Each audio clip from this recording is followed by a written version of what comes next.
Hey folks, John Havlicek here with another edition of Common Grounds. I'm taping this one a little bit later in the afternoon. You see the sun's going down.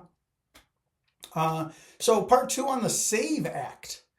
But before I get into that, I saw a bumper sticker the other day and it said, "Taking our country back." Okay.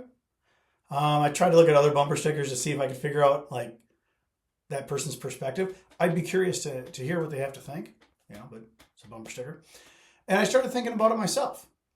I think some people would say, this ethnic minority group has taken our country. This religious group has taken our country. This political group has taken our country.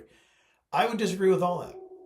If I don't usually use language like that, but if I had to, I would say that the hyper wealthy are so distorting our system that it is actively hurting the rest of us. And the only way we're going to fix that is if we all vote. However you vote and however I vote is actually less of an issue. Because if we all vote, those guys got to listen to us. All right, so here we go. The SAVE Act, part two.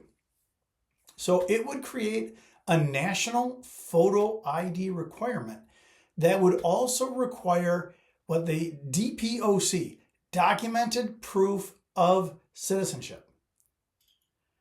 Now, you're going to listen to Ron Johnson or these folks like I talked about in my last video do a bait and switch. And they're going to say that photo ID is the same thing as proof of citizenship. It's not. I have a Wisconsin Real ID and that does not prove citizenship. Ron Johnson knows that. So does Derek Van Orden. So does Brian Stahl. So do all these folks. They know that and they're betting that you don't or that you're not going to do the research. Okay? So I'm doing it for you. All right. Second thing, people who have moved and then maybe need to re-register to vote will need to prove again their citizenship status using like a birth certificate or a passport. Okay.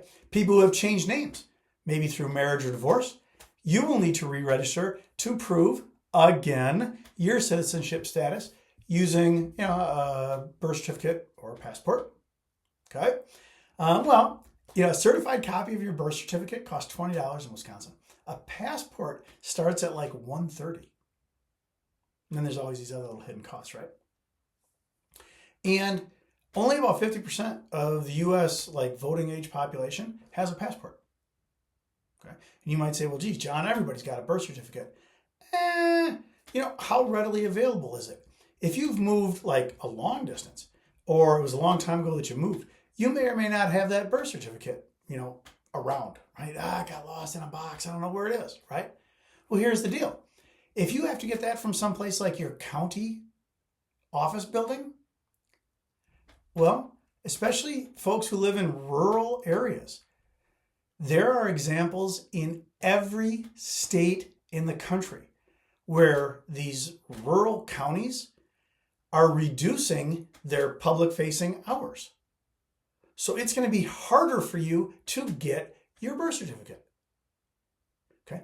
They will defund, under a different name, local government, county government, so that they have to reduce their hours, where they're going to then make it harder for you to get that birth certificate. And let's face it, a lot of folks will just get tired and give up. And we can't. All right, so got a little homework for you today. You got to call Senator Ron Johnson. You got to call Congressman Derek Van Orden. You got to call Congressman Brian Steele.